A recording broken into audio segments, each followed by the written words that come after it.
This version of the Jack Rants Halloween podcast is only one of two. For the gore-tastic, uncensored version, please keep listening. Enjoy the show.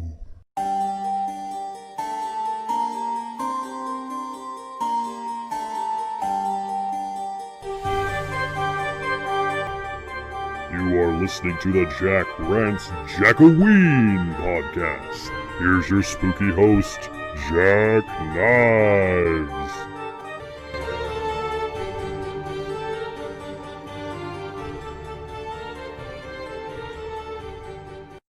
Hello everyone, and welcome to the Jack-O-Ween edition of the Jack Rants Podcast. Today we have some very special guests, a returning pro wrestler, Rikki Roxx.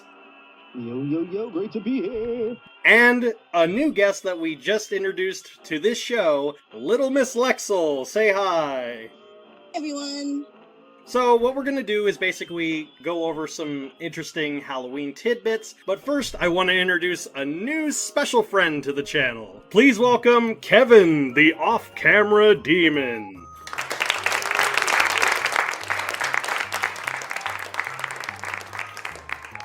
Hello, mortals. Kevin is here to give us some questions that we're going to be answering in this podcast. Yeah, I got one. Do you? How on God's green earth did you get a demon to assist you in this endeavor? Is what I want to know. It's a long story involving the Necronomicon and Mario Party, but I don't want to get into that right now. I don't want you to either, actually. Now that I think of it. Yes, I'm here only temporarily during the season. Fortunately for you. So Kevin is here to give us a couple questions, and we'll basically go from there. So, what is the first question that you have for us today, Kevin? Question 1. What film scared you as a child? For me, it has to be the whole Freddy franchise, just because I had night terrors as a child. And I had to learn lucid dreaming just to get out of my bad dreams a lot. I feel like I've lived through some of that movie. So the movie kind of gave me some PTSD when it came back to my nightmares and stuff. So like I didn't want to sleep because not only did I think I was gonna get nightmares, but like I thought I was gonna like now die in my nightmares. I would have to say probably the same, different circumstance, obviously. But yeah, as a kid, by just the general idea of anything that the grown-ups didn't want the kids to see or experience or know about. So, you know, horror, movies, porno, all that. It's like, okay. So you're not allowed to see this makes it intriguing, right? So the one that everybody was like, well, you can't see this Freddy Krueger thing. And it's like, well, you'd see commercials and you'd see this guy cracking jokes and everything. And as a kid, you're kind of caught by that. It's like, well, I want to know more. I think I only saw the first 3 when I was a kid, if it makes sense. But yeah, I definitely had a fascination with the Freddy Krueger character. And I remember the first time I actually saw the first movie, I was like, well, this is actually, nothing ever really scared me too much. I was one of those weird kids that liked to be afraid, and I liked to be uncomfortable, you know what I mean? So I really gravitated towards that, and, you know, like a lot of kids probably did, I would have dreams once in a while here or there, but nothing too crazy. But yeah, that would probably be the thing that I had the biggest, not necessarily scared me the most, but definitely I was most intrigued by, and it stayed with me way after I first saw the movie. The one movie that scared me the most as a kid, because I got introduced to horror really early, unfortunately, but it made me who I am today. But I think the film that for me just scared the hell out of me as a child was the very first Halloween. I'd seen it when it was airing on TV. And it wasn't even, I remember the specific scene. I've said before, it's one of my favorite horror films. The part where Laurie is noticing that Michael is chasing her and he's standing across the street and he just stares at her and just slowly, like not even attempting, just walking towards like the camera view. That scene alone just scared the hell out of me as a kid because I was thinking like, as a kid I'm thinking that could happen. You know what I mean? Like, that's what scared me. It was like, I always thought Freddy was kind of cool. I always thought, like, Jason was kind of interesting. But Michael scared me because he felt like a person that could be real. And that's what creeped me out so much about him. That's actually really cool that you'd say that. I want to come back to that in a minute. Remind me. But he always felt like a guy, because his whole motive is just, he's a crazy person who wants to kill. That's it. He doesn't need a motive. Everyone else is like, Leatherface. He's like, oh, he's disfigured, he's a cannibal, and he grew up in Texas, and that should be enough of a motive to do anything he does. But that he decides to go on a rampage and do all this, there's always like a motive. But Michael never had a motive. That's what's so creepy about him. He was just a kid who killed his sister. And then that was it. And then he goes away, and then he escapes, and he goes back to killing. Like, okay, I guess I'll pick up where I left off. And I'm like... Well, I mean, you know, that cult of Thorn got him. Yeah, all that other stuff. But, like, just the first movie really creeped me out the most. Was there a specific scene that you guys remember from those movies that kind of got, like, really got you as a kid? And I want her to go first, because my answer, as usual, would probably be longer, because it ties kind of back into something you were saying earlier, so it's going to be like a two-part answer. So okay. I'll come back to that if I can. Lexel, what was the scene that you remember specifically from the Nightmare franchise that just scared you as a kid?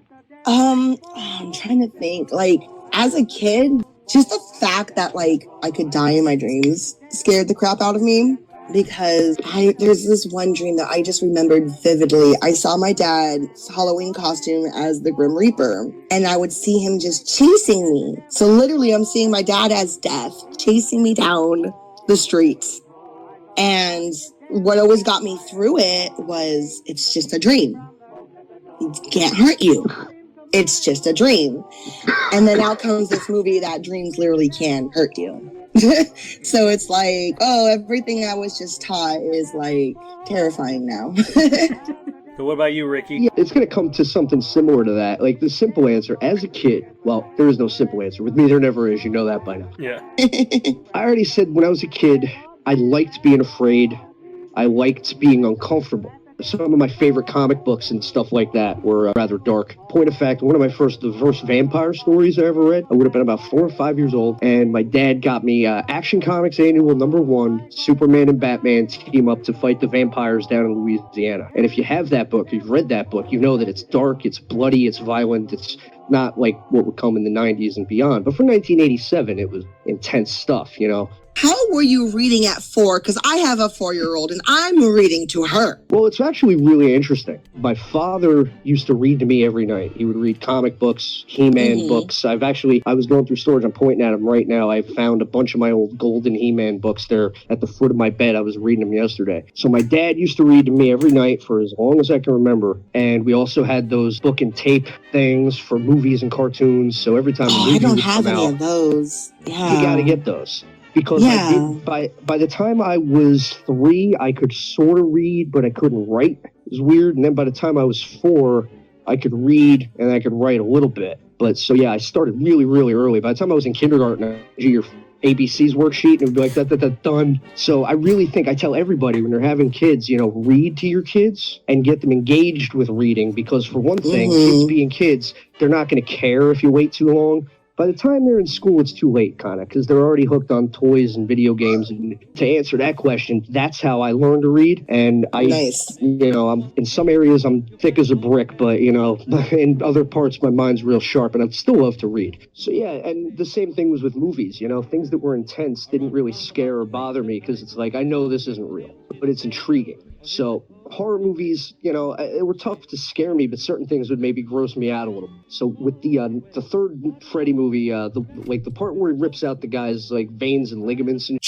is walking him like a marionette puppet, that freaked me out because that's just one of my things. I just hate that kind of.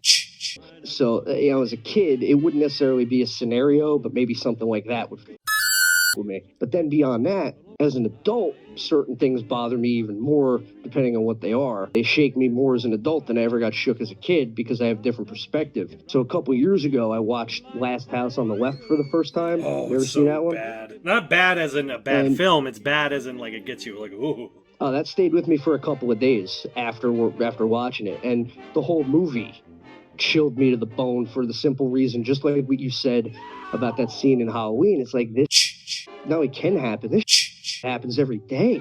Yeah. And just every second of that movie to me was gut churning. I loved the movie because, again, I love things that make you feel. I love David Lynch movies. I love all kinds of that people. I like, you know, cartoons too, but some people are like, God, why would you ever subject yourself to this? It's like, I just like to feel things. I don't like to be emotionally numb. You know, certain things will get me, and it'll get me so deep that it's like, well, I definitely like that, and I definitely will see it again someday, but I don't know when. Not today.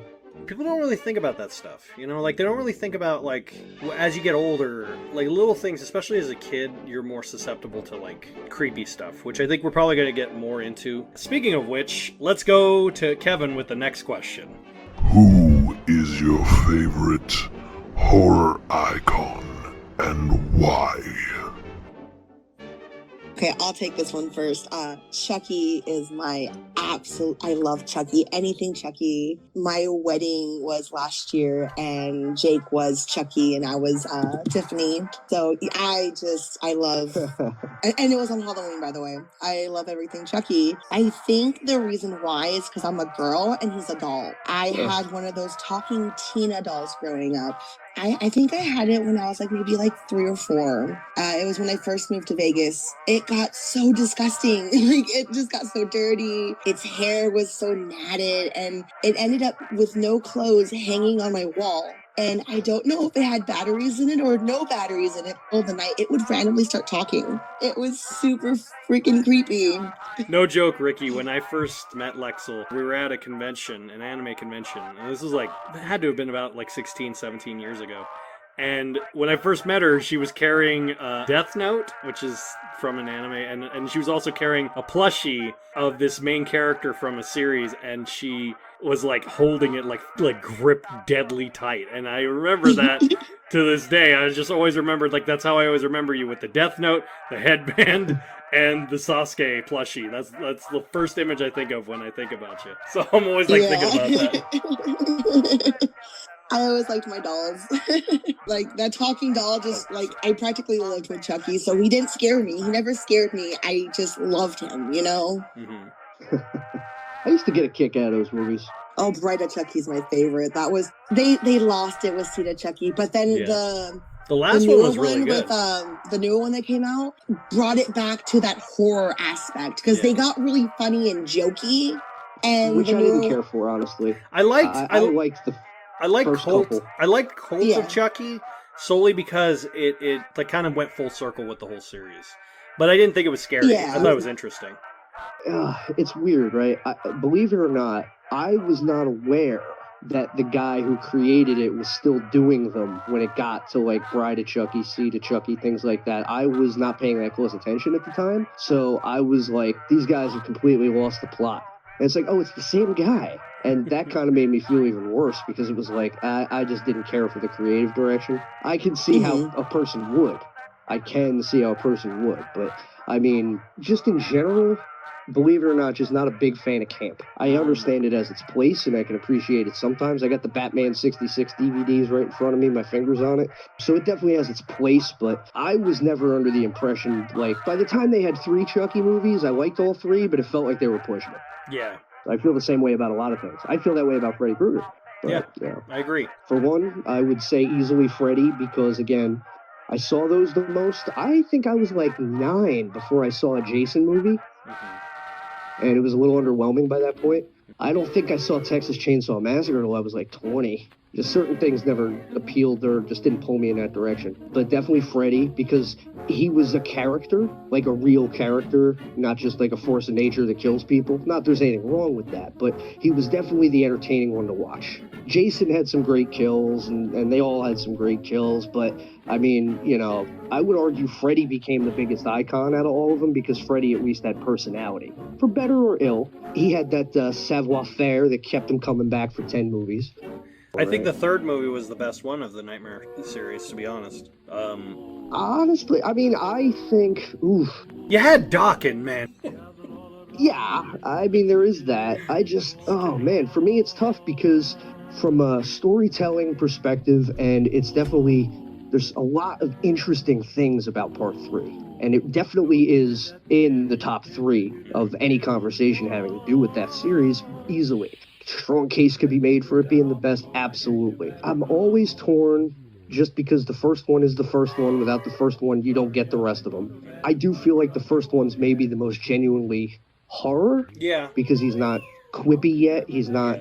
I mean, by the second one, they were already selling sticker books for kids. I had one. Yeah. A Freddy Krueger photo album. So again, it was based on the first 3 movies, because there's only 3 movies out there. They were already selling the Halloween costumes to the kids. Again, you've lost the plot. Yeah. You've turned the villain into the hero because you're marketing him to children, despite the fact that he's... At some point, I'm glad they did, because I liked having the toys and the shit like that, but at some point, a reasonable person asks, what the are we doing? I start thinking about that myself. I think the only time it actually got close to the original as far as like the horror element was New Nightmare.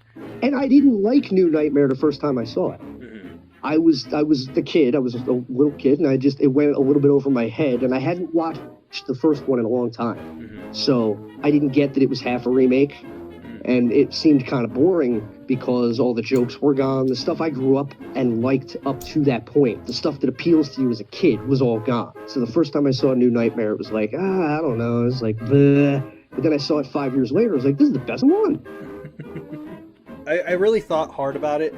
And my 2 favorite horror icons, well, the first one is obviously Michael. Pretty much already said why. I think he's the only one out of all of them, maybe with the exception of Leatherface, that I could see really existing in our world, because he doesn't do anything that's not within the realm of possibility. Generally, I mean... How about Jason from Part 2? Jason from Part 2? That's true. But Part 2 is a little... the way he was acting was a little kind of following the same way Leatherface was. You know, like kind of like he was more like a hillbilly than he was like the unstoppable killer. When people think of Jason, That's usually who they think of. My second favorite horror icon, though, is the one, in my mind, who is the scariest, the most unpredictable, and the one that gets the most overlooked out of every horror icon, especially from the 80s, Pinhead. Like, when Pinhead showed up, was going down. You had no idea what was going to happen. Like, with Freddy, it was more of like, oh, I want to play with the meat, kind of like play with the kill kind of thing. But Pinhead was just like, hey, you called, time to die. Like, that was it.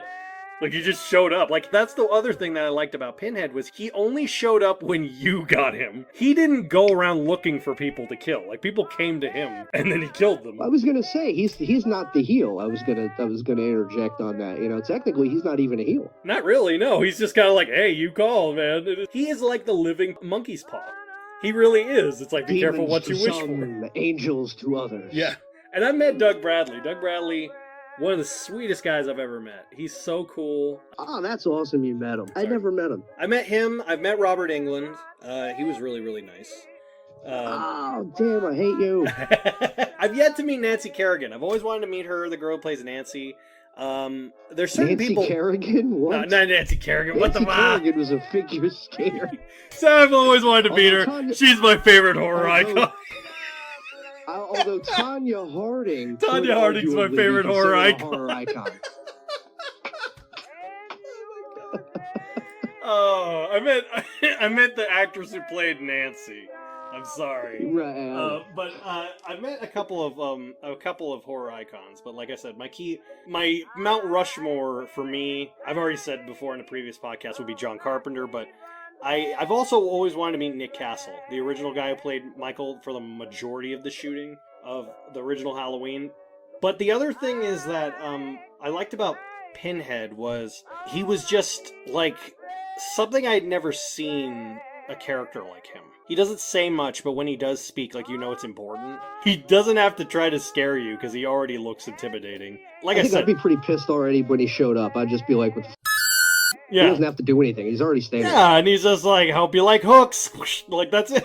like, he doesn't have to give you a reason. And you can tell, especially with Clive Barker's writing, all of Clive Barker's writing has a very, very, very sexual undertone. Like, you know, he's doing it could be like, oh, I get off on this. And you're like, oh, God. Like, Freddy is just like, oh, I'm having fun. And then, like, Jason's like, well, I'm doing what I'm told. And then, like, Pinhead's like, oh, yeah, you like those hooks, don't you? And you're like, no, I don't. Get away. I would have loved to see a pun-off contest between Freddy and the Crypt Keeper. That would have been amazing. My second it's interesting. It might even spur a tangential conversation about what specifically would constitute a horror icon, but my second, without it being Freddy, and it's not even a heel, but I would say Ash Williams. Oh, Ash, man. He's the hero. He's the only hero in horror, really. He's the only sane man, and he's a complete at the same time. He really is an idiot, but I love him There's for being something such scary stupid. about that too. Like, this is the guy that's He's gonna save us. But he this idiot. perseveres. He finds a way. Like, He he's does. ultimately the biggest hero because he just bumbles his way through, but always perseveres. I think it's so up that they couldn't do the Freddy versus Jason versus Ash movie simply because he wouldn't allow himself to be killed. And they're like, well, I mean, you know, we can't have Freddy or Jason lose. And he's like, well, I'm not jobbing, so they just didn't do the movie. Of course Ash would win. He's Ash. Of course. Freddy versus Jason. Throw Myers in there too. Line him up. Yeah. He'll just knock him down with his chainsaw arm. Right. He'd find a way. And it would have been a lot of fun to watch, too. I mean, let's just be honest. That would have been as campy as Freddy versus Jason already was. It would have been more so, but it would have been so much fun. Comics were good. I pretty much spent my entire life just idolizing Chucky. Yeah, because like my other favorite horror movie doesn't even have like a real like villain other than like a ghost. So all right, so Kevin, let's go to the next question. What is your favorite scary film? Like the best one you could think of off the top of your head. That's your favorite. Okay, who wants to go first for this one? I went first last time. For me, again, as boring as it might be to constantly go back to it, for me, I think when I close my eyes and if I just have to go off the cuff, what's my favorite horror movie? I'd probably have to say Nightmare on Elm Street. It's the one I've seen the most, the one that's always stuck with me. They created an icon right out of the box. Like, it wasn't like Jason where they took him a couple movies to polish it up and make him what we know him as. Freddy, they added more jokes, but he came out kind of fully formed, and right out of the box, he was just, that's the guy. It's always a fun movie to watch. I never get bored of it, and sometimes when life gets in the way, there's always times around Halloween where sometimes we watch more than others, but if I could only watch one, I usually try to make it that one. So I'd have to say Nightmare on Elm Street, the original. Although I do think New Nightmare is just as good, maybe better, but the sentimental part of me would say the original. Shudder is my favorite. Of course, the Asian one is always better than the American one, but I love it just because of the fact that I'm a photographer and shadow photography and like it always kind of scares me. It's real. I believe in it, and I have my own stories to go along with it. But just the fact that you can capture something with a photograph that you can't see with your like naked eye just really intrigues me. Like when I first saw that movie, it really scared me. Like it got to the point where like I was afraid to look at my photos sometimes when I was taking a picture by myself or something. Like if I felt eerie and I took a photo, like I didn't want to look at it. I felt scared. Is that anything like Fatal Frame? Oh God, that's my favorite video game. Oh God. I haven't played them, but I read about them. They sound amazing. They are. Okay, they no. Really are. When it comes to Fatal Frame, you're actually defeating the spirits by collecting their souls because the camera takes your soul. As with Shudder, what happened was this photographer was dating like this one girl that they used to work with, liked him, and they ended up like doing things to her, and she ended up dying. And so her spirit was like connected to him, and so she was ruining his photos and being in his photos and stuff like that. And so he would be like taking these professional photos and they'll be like, why is this smudge in there and stuff? The main story is his new wife, because he just got married, is trying to figure the story out of what happened to this girl that's showing up in all these photographs that he's taking. So it's really interesting. Just a heads up, watch the original one. Do not watch the terrible remake. The whole thing that made the original Shudder so creepy was like, the shadows and then like the way they were reacting to them and then all this stuff and then like all the background. But then you get the remake, which is one of the problems with a lot of remakes. You get these actors who essentially you could just replace with cardboard going, that's scary. Like, that's like 90% of remakes. I remember when The Ring came out, and I remember seeing it in the theater, and I remember thinking it was okay, but I wasn't blown away by it like a lot of people seem to be, and I says to myself, it feels like there's a much better movie, potentially, that could have been made out of the same story. And then I read a little bit and found out about the Japanese one. And I picked that up at the flea market and watched that on VHS. And I was like, this actually is a much better movie. It is. I was right. The idea was there, the potential of something really intriguing, but they kind of cocked it up. I can't help but laugh at how soft we are over here. Yeah. Like in Japan and Korea, they just go for it. Asian horror, sometimes I can't even look at it because if it's like stuff with eyeballs. But I give them credit. Like, they just go for it. Mm-hmm. We're over here, it's like, well, we're going to make a horror movie, but we don't want it to be too violent, gross, or scary because we don't want to upset people. The other problem with that is you get these films that, like, take it too far, where it's like, you got to at least know, there's got to be an entertainment value to it. You know what I mean? Like the whole torture porn genre is based off of what can we show? Saw, for example, I maintain I think the first Saw was probably a real revelation in horror. Like, it was a good movie. It did things that were necessary. You know, it got horror back to being disturbing instead of funny. Mm-hmm. Because again, I couldn't do the Saw movies. I've been seeing all of them, and I'm just like, nope. The whole thing with the torture porn and whatnot. The first one actually had an idea and something to say. And the rest of the series was just, okay, creative death scenes, but it's contrived, it's over the top for the sake of being over the top, and the story was complete nonsense to the point where it's almost desensitizing in a way. It ceases to be entertaining. It gives you nothing to think about.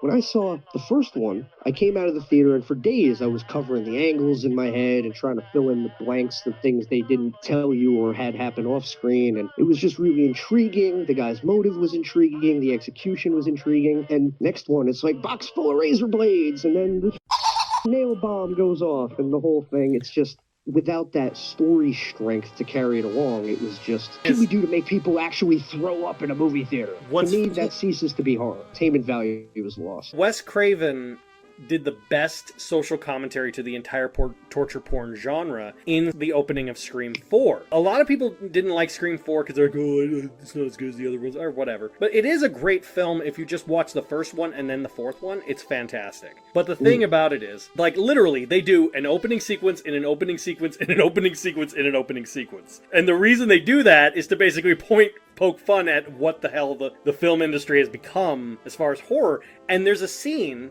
this is a bit of a spoiler, when it gets to the actual opening of it, it basically goes, it's the girl from True Blood, I forgot her name, and Kristen Bell. And they're watching the in-universe version of Scream. Is called the Stab franchise. So they call it the Stab franchise. So all of the things leading up to it were like Stab 6, Stab 3, Stab whatever. And then the final one was Stab 6. So she said, seriously? We had to go through all that crap just to get to the opening of it? And she goes, see, this is why the horror industry is so terrible now. And she's like, well, what about Saw? Saw is good. She's like, I hate all that torture porn crap. The only reason you go to see it is because you want to see the people die. There's no emotional investment. There's no character development. You don't give a crap about any person that happens to because you don't know any of the people that it happens to. Why should I give a shit about people I don't care about? And that's so true in not just that genre, but like I said, I kind of was always a little bit meh about Friday the 13th, because even as a kid, I found that it was going in that direction right away. Like, the characters immediately after, like, the third one was still okay, but after that, most of them were just cardboard cutouts. Crappy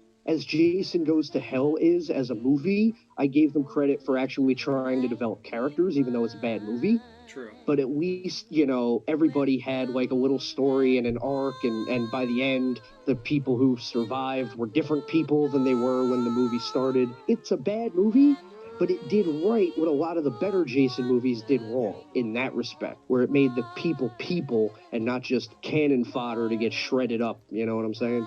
A term of it used in psychology, and it's called the guilt connection. Basically, it refers to the term where if someone dies, you feel kind of sad, but just more of the situation. But if it's someone you even have a glancing knowledge of, you immediately have a sense of guilt because you know them, and you feel something. So it's the same principle with horror films, where it's like someone said, hey, this guy who lives 6 towns over was stabbed. You're like, oh man, that's terrible. But if someone said, hey, your neighbor Gary was stabbed, you're like, not Gary! George Carlin said the same thing. The farther detached you are from something, the less emotional investment you have. Yeah. It's not that you're inhuman, it's just that these things affect you more when it's personal. You turn on the news and it's like, 100 people died today in a plane crash. You're like, what? You're like, in Zimbabwe. Like, oh, I don't give a what happens to those people. It's been a while since I've watched any recent stuff, because when I got diagnosed with my mental health issues back in 2016, I started being afraid of my mind.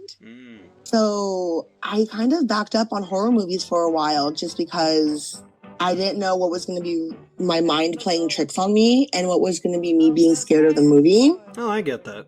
That makes sense. But now, especially this year, I'm ready to go freaking ham and catch up on everything I've been missing for the past couple of years. It seems to me like we all have a strong sameness in the fact that spectacle of horror, and if I'm wrong, I'm wrong, but it seems like we're all kind of in agreement that the spectacle is not enough to really either keep things going or to move the genre forward. Like, there has to be more to it than just the splatter, or else not only is it not even scary, it ceases to be art, it ceases to have anything to say. And I think that's kind of, we're all in agreement that that's sort of been the detriment of the genre over, not just recently, it kind of comes and goes. It resets itself every now and then, but it's always been a problem.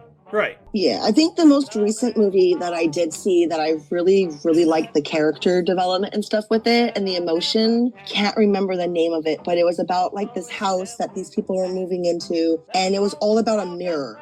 And, Oculus. The mirror. Yes. I really liked that one. That was a good movie. Oculus was a good movie.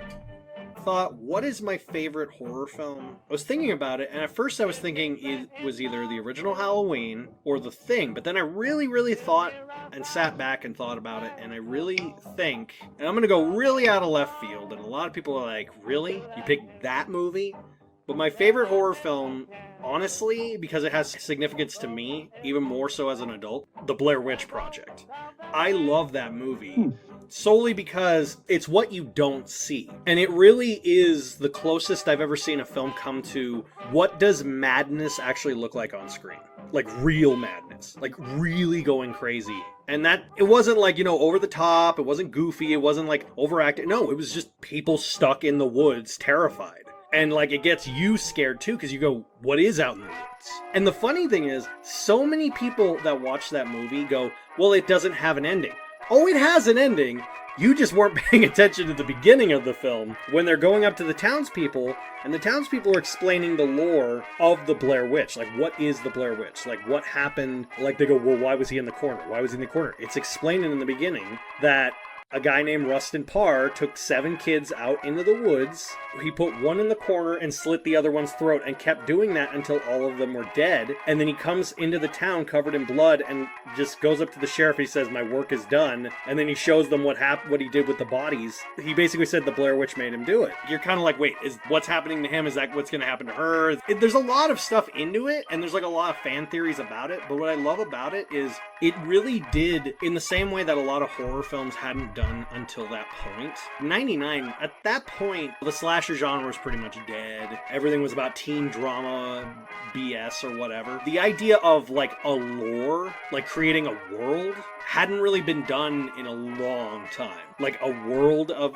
really messed up stuff. And I love that it did that so well, and it's still doing that even now. The video games. They're releasing, I think this month, there's a subscription service called Hunt-A-Killer, which is basically a game where you get clues and you're a detective. You basically play this game, and it evolves as the game goes. And apparently this year they're gonna do one that's just around the Blair Witch. It'll literally give you codes that you could call or text, or you could go on this website to get this code to fill out this cipher and all this stuff. That to me is really cool, that they could create a world essentially out of, let's make up something about some woods, and it still holds up today. Do you think the addition of the whole time travel element detracts or adds to that? I think it adds an interesting element solely because there are elements in the original that kind of hint at that, because of the fact that they kind of made reference to it in the supplementary material that time travel was somewhat involved. Even in the sequel, they basically kind of go, in the movie Blair Witch, just called Blair Witch, they basically flat out say, no, it is time travel, in a sense. There is time travel elements to it. That explains why all the people that go in there are unable to leave. Right. And I'm like, that would make a lot of sense. And the only reason Rustin Parr was able to leave is because the witch told him to kill these kids, and he did, and he left. Like, they even have a part, like a mini game called Rustin Parr's Journal, where basically it explains, like, he was stuck in the woods for essentially 30 years but wouldn't age. And I'm like, yeah, that would drive you crazy too. Just curious, given what's developed recently with that series and that being your favorite, I was curious how the newest one It's still good. Because I know it didn't sing well with everybody. It holds up, and you know what's hilarious? All the people that hated the original say that the new one isn't as good as the original. And I'm like, where the hell were you when the original came out? I had mixed feelings on the first. I like it in general just fine, but I feel like the more you watch it, it kind of loses something. I think it's better every once in a while than it is. So I haven't seen the new one yet. What I love the most about it also is it's the only film, and Paranormal came close, but it's the only film that was done in the way that it was played as so real since Cannibal Holocaust. There had never been a film like that had gotten to the point where it was so real. Because people don't really realize unless you look up all the behind the scenes stuff. Like I said, the fact that the filmmakers, like the guys who directed it, the stuff that they did to those people, the 3 people, because they filmed over the span of 3 months in the woods. They weren't allowed to leave the woods. All they would do is drop every week a little, like, milk crate full of stuff. It would have a little script. It started with a big bag full of food and Nutribars and water. And slowly, as the time progressed, slowly took away the food, slowly took away the water. And basically really screwed with their heads. And then at the same time, while they're doing this, I think it was Miramax or Lionsgate, I don't know who owns them. They actually paid the mayor and the sheriff to play along that these were real people, because the actors in the movie, that's their real names. Heather Donahue is her real name. And her parents would get, like, condolence flowers and all these things like, I will look till my dying day for your daughter. Yeah, I remember it was a whole big thing. But it was so crazy because I'm like, the amount of convincing that they did. And it really was convincing. The first original movie posters weren't movie posters. They were literally a missing poster with these 3 kids. And it says, for more information, go to blairwitch.com. And then that was like the first viral marketing. And it was like right at the perfect time because it was 99. Like, people didn't know, like, you know, fake sites and stuff like that. Exactly. I feel like part of the backlash the movie suffered was because they did such a good job with the viral marketing and the build-up that I don't think anything ever would have matched the expectations of that. Oh, I know. It was like an episode 1 Anakin Skywalker kind of thing. It's like you see this and you're like, okay, what's this going to be? What's this going to be? What's this going to be? And then you see it, and the reality can't match your imagination. So no matter how good it is, it's kind of like, oh. I think it's a good movie, but I felt like a lot of people were underwhelmed because they expected more than it was ever going to be.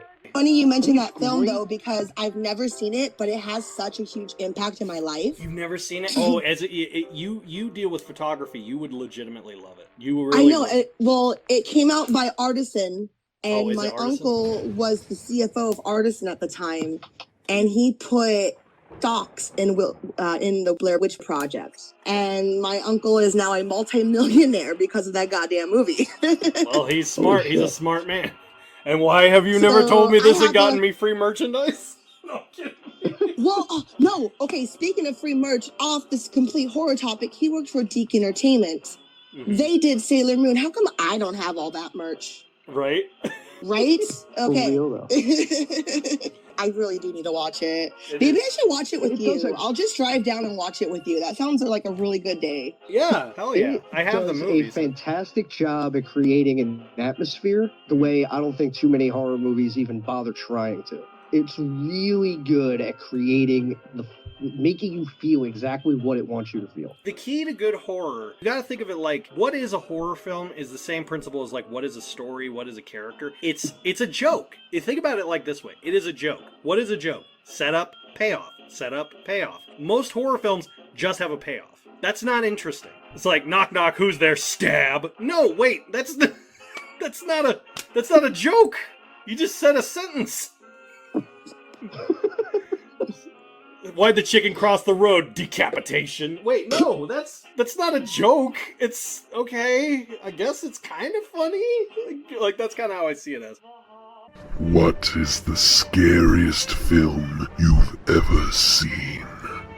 Aside from Nightmare on Elm Street, Rikki. Aside from that. I'm going to say a really freaking stupid one. And it's actually one I think I saw with you, Paranormal Activity. That scared you? The only reason, okay, this is the only reason why. I was living with someone who worked the graveyard shift. So I was home alone the entire night. My cat Kyo was a kitten.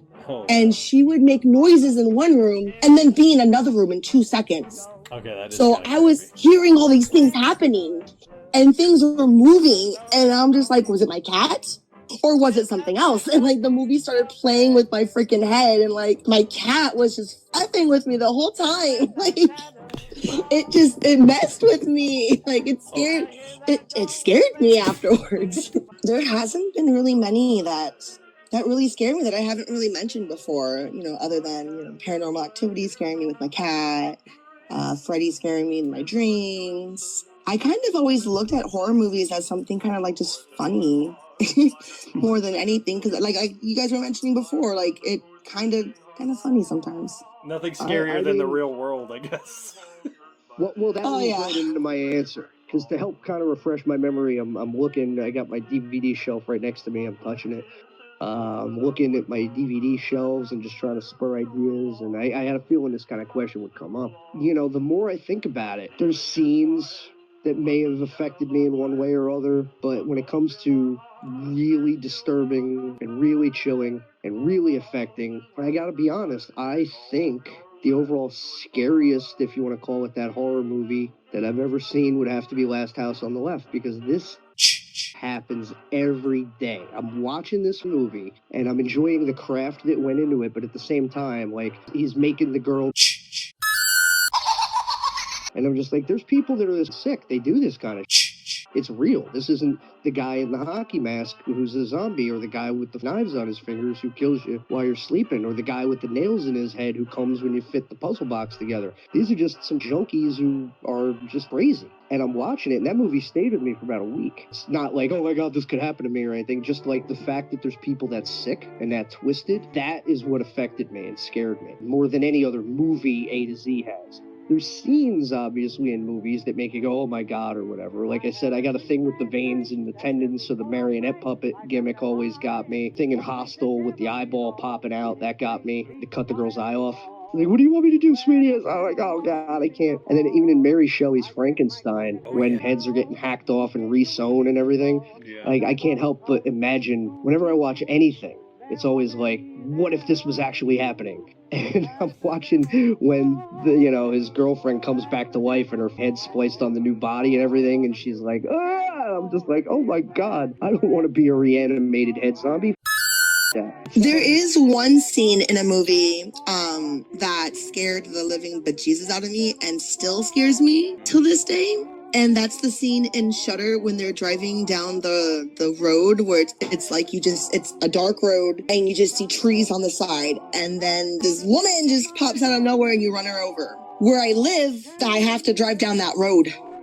A windy road, just like that.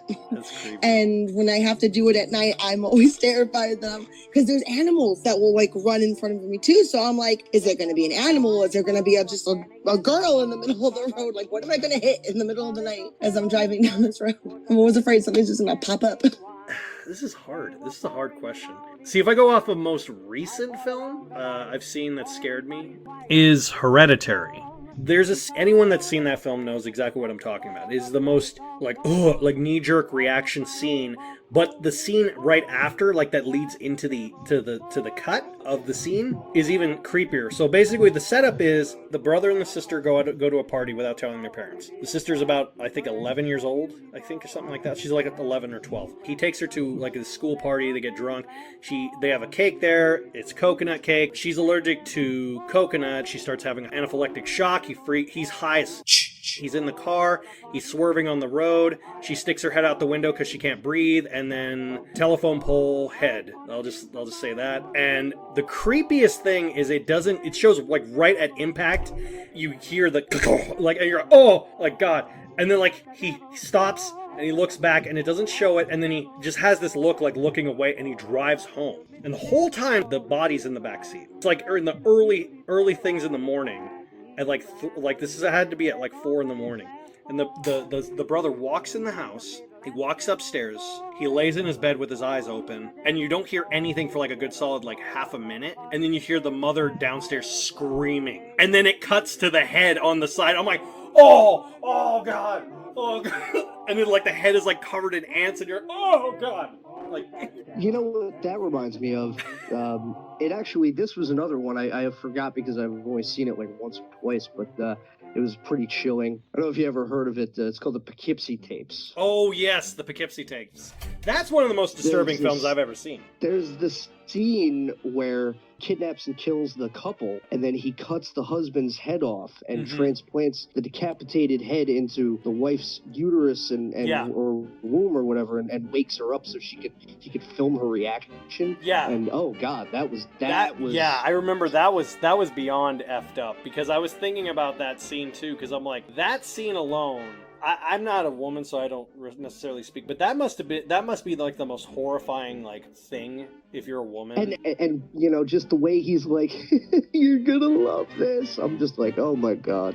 Well, yeah. That's up there. Last House on the Left for me is that movie. I loved it though. But the one movie in my mind that is scarier than both Last House on the Left and Poughkeepsie Tapes, and it goes back to that realism thing, is I Spit on Your Grave. Like that. Yeah. That movie is dark. You've seen the movie. You know what I'm talking. You go, yeah, that should have been called that. So the original name for the movie was supposed to be called The Day of the Woman. And I'm like, it should have been called that, because yeah, it was. Like, it's such a dark movie. I'd rather not go into the details of what happens in it. There's other reviewers online who've seen it.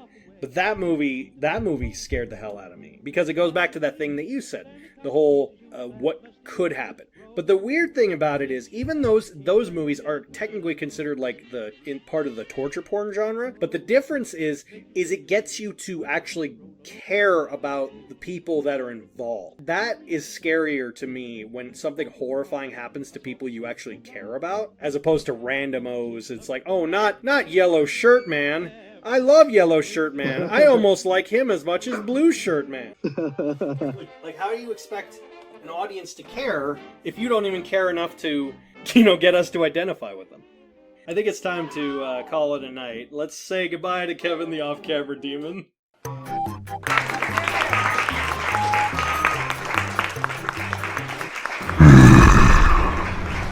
right. I just want to thank Little Miss Lexel for joining us tonight. No problem. And once again, the God of Thunder, Rikki Roxx. Always a pleasure to be here. Looking forward to the next one. Well, I hope you all have a spooky Jack-O-Ween, and with that, we're going to close out the night.